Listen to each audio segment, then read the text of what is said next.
Bonjour à tous, c'est Delphine, j'espère que vous allez bien. Bienvenue sur ma chaîne. Écoutez, j'espère que vous êtes en forme. Aujourd'hui, on est le mardi 7 mai. C'était une journée bien particulière. Alors, bien évidemment, c'est la pleine lune en Vierge. Mais le sujet d'actualité aujourd'hui, c'était la grève massive. Alors, bon, sans rentrer bien sûr dans l'actualité que je ne commande pas.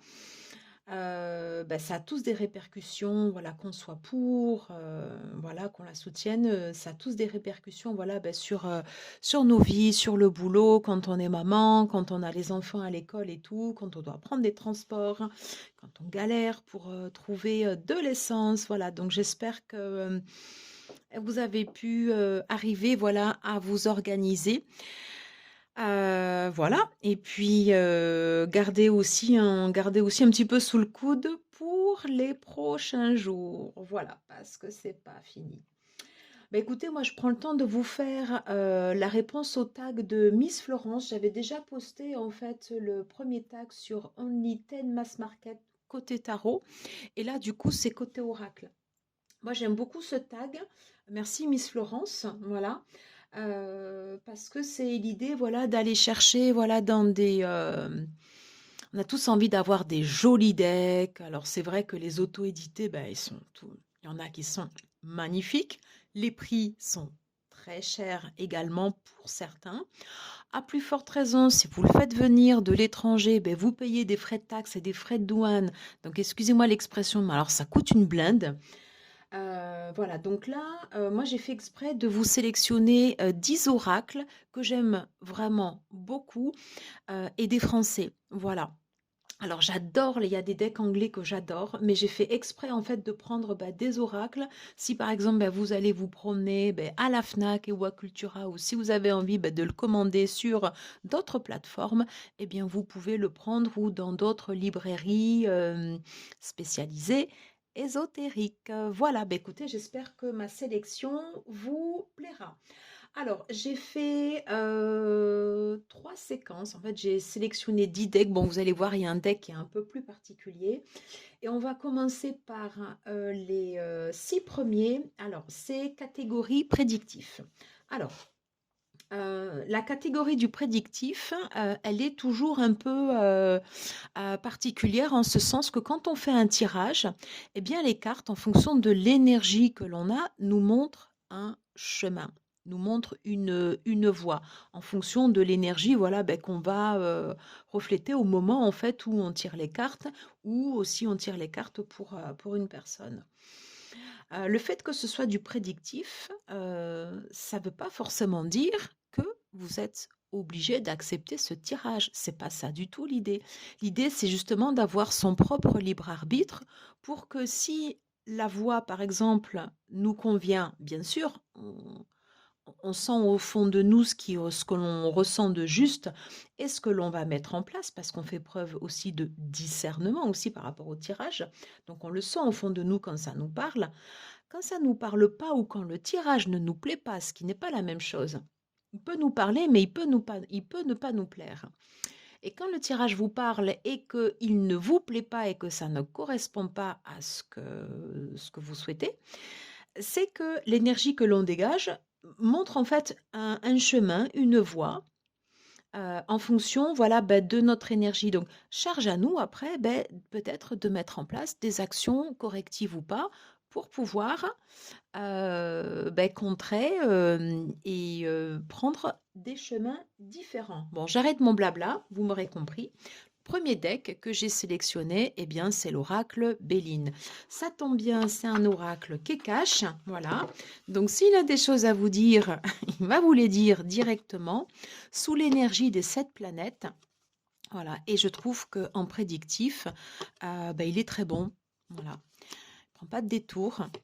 Donc, s'il y a un message à faire passer, eh bien, le message sera dit.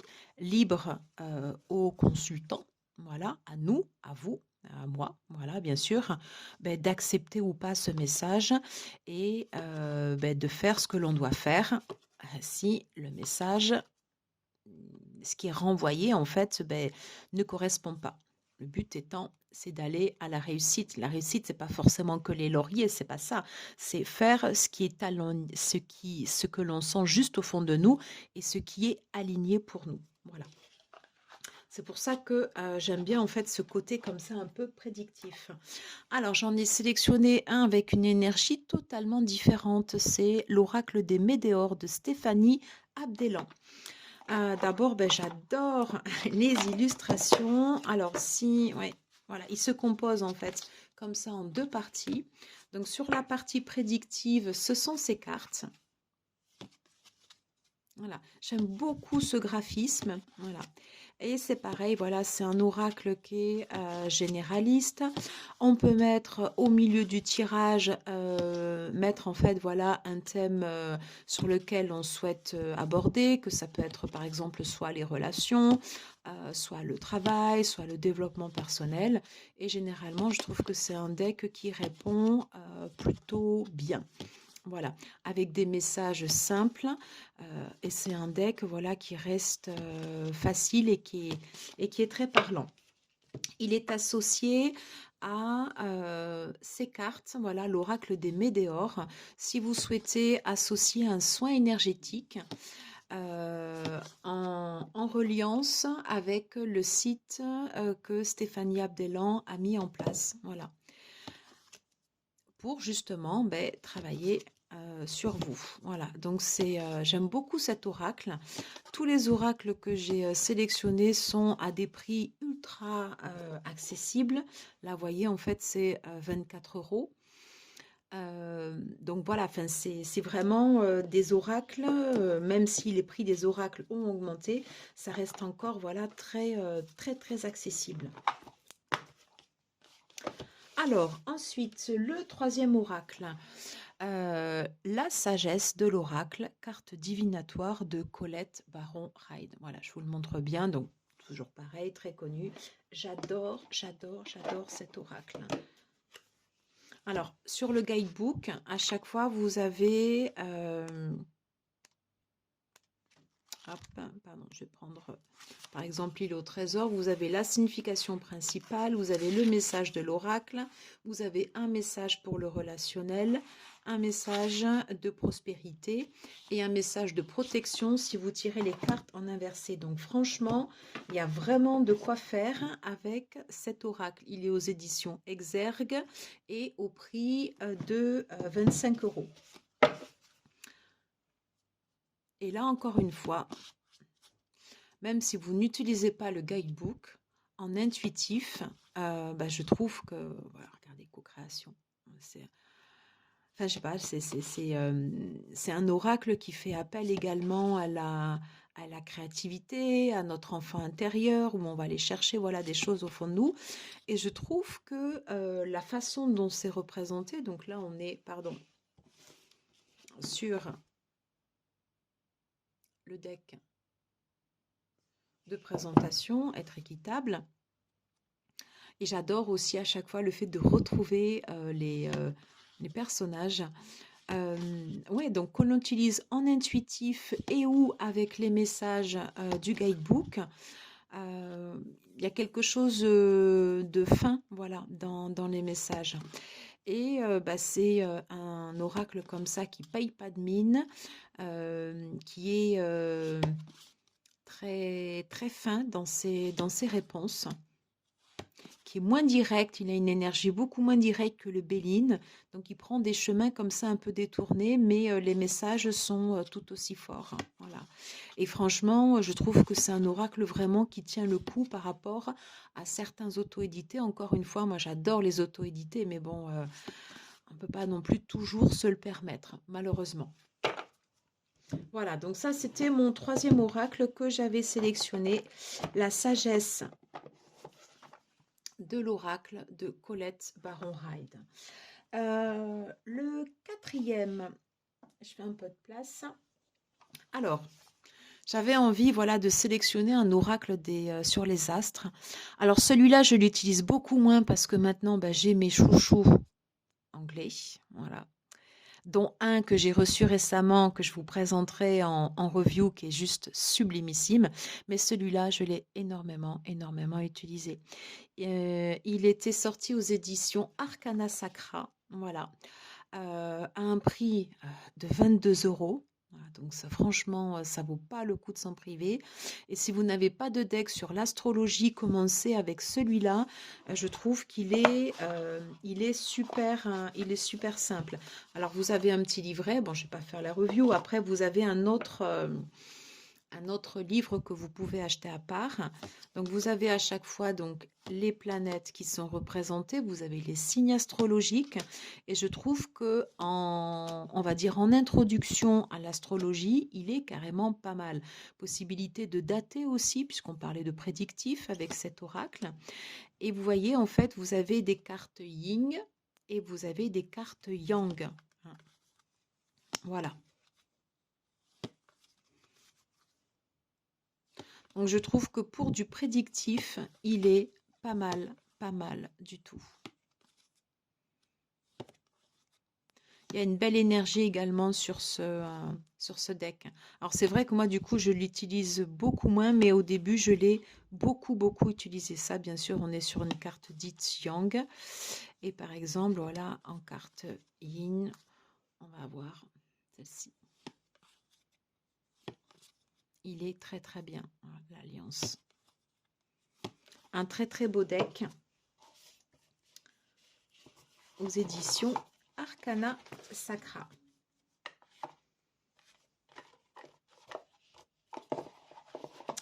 Alors ensuite, l'autre oracle que j'ai sélectionné pour la partie du prédictif, dans une énergie totalement différente, c'est l'oracle des runes de Gulliver l'Aventurière. Alors, il est aux éditions Vega de la maison Très Daniel. C'est pareil, il y a un prix modique de 23 €. Alors après, on est d'accord, hein, euh, les petites dépenses plus les petites dépenses, ça fait beaucoup. Mais franchement, si vous avez envie de vous faire plaisir, rien que sur les mass market, il y a vraiment de quoi faire. Donc là, on reprend, l'artiste a repris toutes les runes. Je trouve qu'elles sont très bien représentées. Il y a tout un descriptif également sur l'histoire en fait enfin l'origine en fait des runes.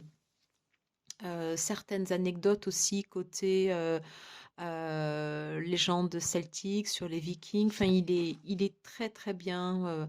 J'aime beaucoup en fait. Voilà.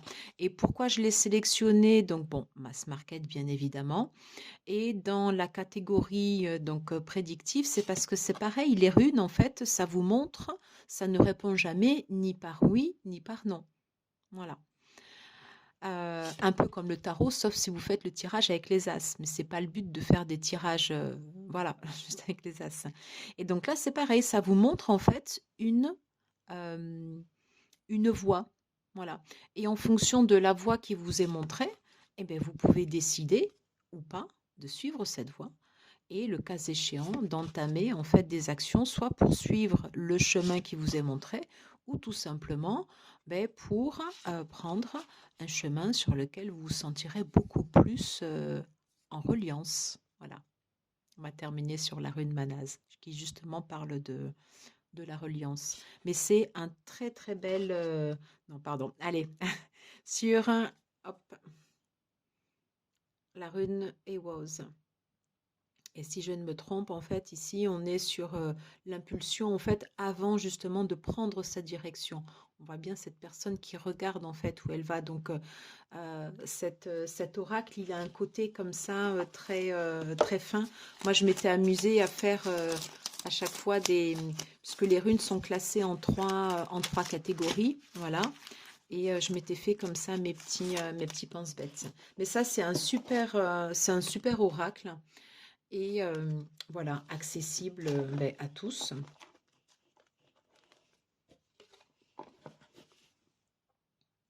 L'oracle des runes, pardon, de Gulliver l'Aventurière.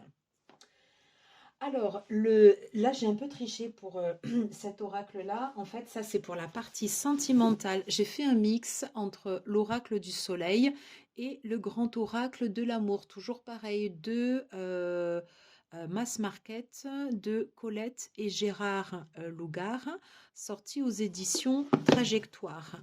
Donc là, vous voyez, en fait, on est à 20 €. Et là, je crois, oui, voilà, 26. Ben moi, du coup, j'avais oublié que j'avais en fait cet oracle. Et donc, comme l'oracle, le grand oracle de l'amour, j'ai recoupé les bords. Voilà. Et je me suis dit, ben en fait, ça me fera un deck, un oracle pour toute la partie guidance sentimentale. Voilà. Et je l'utilise comme ceci. Et je trouve que les images sont super. Elle parle d'elle-même, quoi. On n'a même pas besoin d'utiliser le guidebook. Voilà. Et je l'ai mis également, donc j'aime bien l'idée d'associer un oracle comme ça généraliste avec la partie purement sentimentale. Voilà. Puisque justement, lorsqu'on fait un tirage sentimental, on peut nous montrer une voie différente. Alors, libre à nous de l'accepter ou de ne pas l'accepter. On a notre libre arbitre. Voilà. Mais j'ai adoré, j'aime beaucoup en fait, voilà, utiliser ces deux decks. Donc forcément, si vous tombez sur la rencontre, c'est top. Mais il y a plein d'autres possibilités. Voilà. Et c'est la richesse de cet oracle. Et franchement, voilà, c'est un mass market. Voilà. Donc voici à quoi ressemble mon deck, puisque je lui ai réservé un petit pochon. Alors ça, c'était pour la partie prédictive. Alors, on va dire pour la partie guidance. Bon, ouais, c'est mon chouchou du moment. Je l'ai présenté en review. Je l'avais déjà présenté sur un autre tag. Et alors, j'aime de plus en plus en fait participer au tag parce que je trouve que ça permet de revenir sur la tarothèque. Et du coup, moi, j'ai redécouvert ce deck de Géraldine Garance. Et donc, voilà, je ne vais pas vous en... Voilà, vous pourrez aller voir la review dans, dans les vidéos en fait que je classe. Ce que j'aime en fait dans cet oracle, c'est que l'oracle du chant de l'âme, voilà, on parle de l'élévation en fait de l'âme, tant au niveau spirituel, le chant de l'être, tant au niveau matériel, le chant de l'avoir. Et en fait, toute notre évolution, en fait, c'est une association et ou une dualité en fait entre les deux. Voilà. Et donc, je trouve que c'est un deck qui est absolument super pour pouvoir travailler sur soi, voilà, sur le divin, mais il n'y a pas que ça, voilà, il y a toute une partie aussi, voilà, qui est reliée à la vie du quotidien, et ça j'aime beaucoup.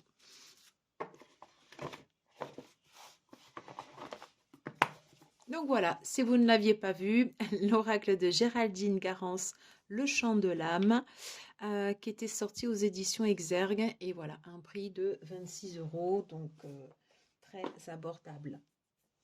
Un de mes chouchous du moment également, c'est pareil, l'oracle de la créativité. Alors, il est un petit peu plus spécifique, donc sorti aux éditions Médicis, donc un prix de 27 €.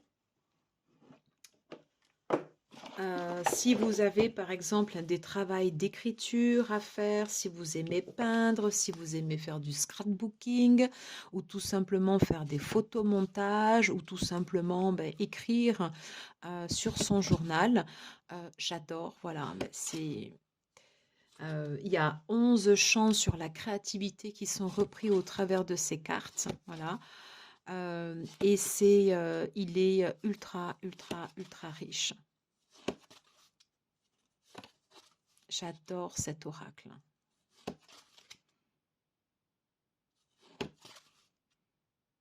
Je pourrais passer des heures à le regarder. Alors, je vais zapper parce que voilà, il ne faut pas que la vidéo non plus soit trop longue.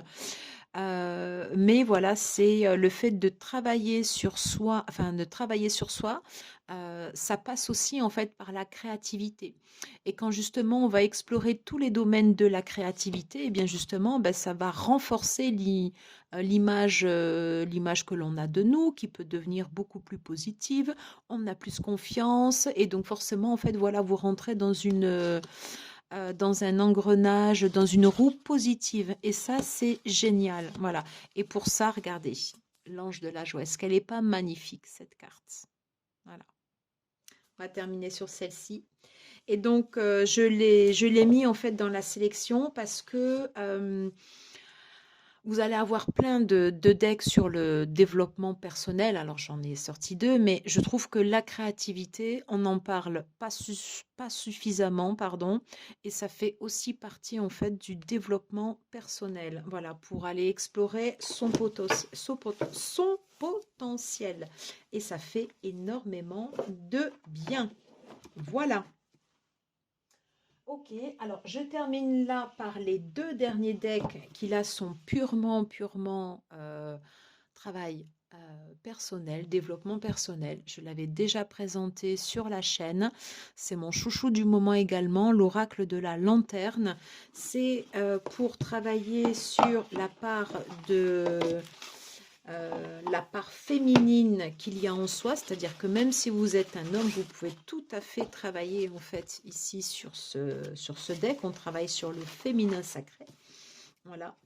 Et on va aller explorer les thèmes du féminin sacré au travers en fait de la jeune fille, donc associée à l'eau, la mère qui représente la terre, la conseillère qui représente l'air et l'aîné qui représente le feu. On retrouve voilà un peu structure tarot avec les mineurs et c'est un deck voilà qui est profond.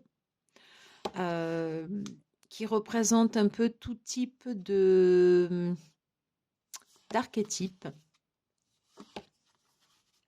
Voilà.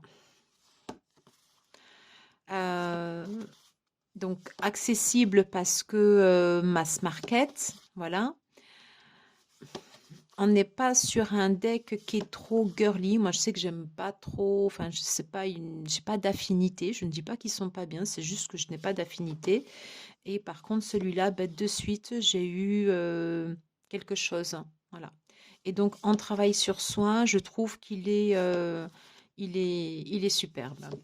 Voilà. Donc, si vous avez envie d'aller un petit peu plus loin, voilà, je vous conseille cet oracle qu'on trouve partout. L'oracle de la lanterne. Voilà, c'est aux éditions Vega de la maison Trédanienne. Et il était au prix de 26 euros. Bon, et bien du coup, je termine ce tag par mon chouchou, mon intemporel. Voilà, le deck d'Alana Fairchild qu'on retrouve partout. Et ça, c'est un deck qui est juste absolument génial pour pouvoir travailler sur soi, sur les parties lumineuses, mais pas que. Il y a aussi les parties sombres. Voilà. Et il y a tout l'univers de Marie. Voilà, donc j'ai essayé de présenter en fait des decks comme ça avec une énergie différente. Donc tous accessibles. Voilà, tous en français également.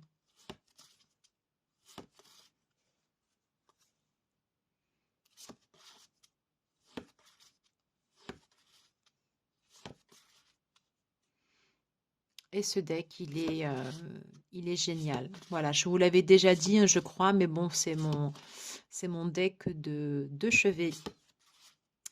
Voilà, allez, on va terminer sur Notre-Dame des prières exaucées, en espérant que vos prières le soient également. Voilà, écoutez, je vous embrasse. J'espère que cette sélection vous aura plu. Bon courage à toutes celles et ceux qui galèrent pendant ces périodes de grève. Voilà, hein, donc force et courage, voilà, pour pouvoir vous organiser au quotidien. Et voilà, je vous dis à très vite. Je vous embrasse et puis prenez soin de vous. Ciao, ciao. Et merci bien sûr, pardon, à Miss Florence, voilà, ben, d'avoir repris ce tag qui avait été initié par des youtubeuses anglaises. Allez, j'ai terminé. Ciao, ciao, bonne soirée.